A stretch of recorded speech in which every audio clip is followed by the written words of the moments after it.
एक बार फिर भारत का दम पूरी दुनिया देखेगी। सिर्फ देखेगी ही नहीं, सुनेगी भी, जिसको लेकर चीन और पाकिस्तान के होश उड़े हुए हैं। जब भारत पूरी दमदारी से अपनी बात को दुनिया के सामने रखेगा। भारत 1 दिसंबर 2022 को इंडोनेशिया से G20 का अध्यक्ष पद ग्रहण करेगा।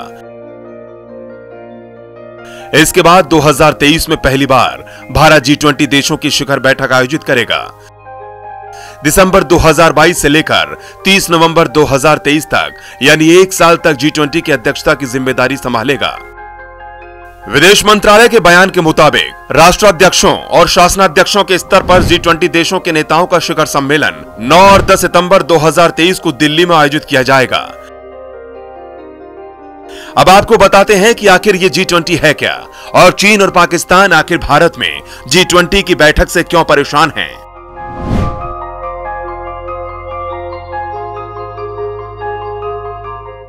90 के दशक में पूरी दुनिया आर्थिक मंदी से जूझ रही थी। विश्व की अर्थव्यवस्था चौपट हो गई और फिर ऐसे संगठन की मांग उठी जिससे दुनिया की अर्थव्यवस्था को मजबूती मिल सके। 1999 में अंतरराष्ट्रीय वित्तीय स्थिरता को बढ़ावा देने के मकसद से G20 का गठन हुआ। इस बैठक के जरिए वैश्विक मुद्दों पर विचार विमर्श करने और आम राय बनाने के लिए संगठन का निर्माण हुआ। इसमें G का मतलब ग्रुप से है। G20 एक ऐसा समूह है जिसमें 19 देश शामिल हैं और 20वां यूरोपीय संघ है। G20 या ग्रुप ऑफ 20 दुनिया की प्रमुख विकसित और विकासशील अर्थव्यवस्थाओं का एक मंच है। साल में एक बार G20 शिखर सम्मेलन होता है जिसमें राज्य सरकारें प्रमुखों के साथ उन देशों के केंद्रीय बैंक के गवर्नर भी शामिल होते हैं। सम्मेलन में मुख्य रूप से आर्थिक मामलों पर चर्चा होती है।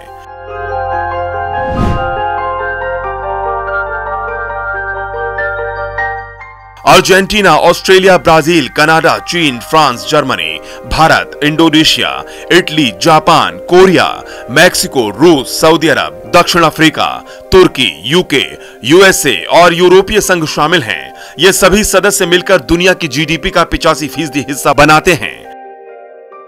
इसके अलावा इन देशों का वैश्विक व्यापार में हिस्सा भी 80% है और दुनिया की 2/3 आबादी यहीं रहती है। इसके साथ ही भारत अपने पड़ोसी कुछ देशों को अतिथि के तौर पर आमंत्रण देगा, जिसमें बांग्लादेश, मिस्र, Mauritius, Netherlands, Nigeria, Oman, Singapore, Spain और संयुक्त अरब अमीरात शामिल हैं।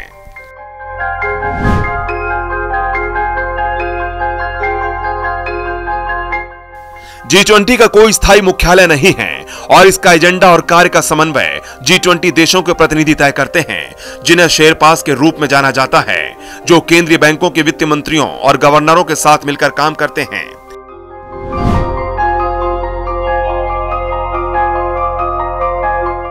भारत में G20 की बैठक होने से पाकिस्तान और चीन के होश उड़ जाएंगे, क्योंकि भारत पूरे दमखम से आतंकवाद और विस्तारवाद का विरोध करेगा, जो पाकिस्तान और चीन को नागवार गुजर रहा है।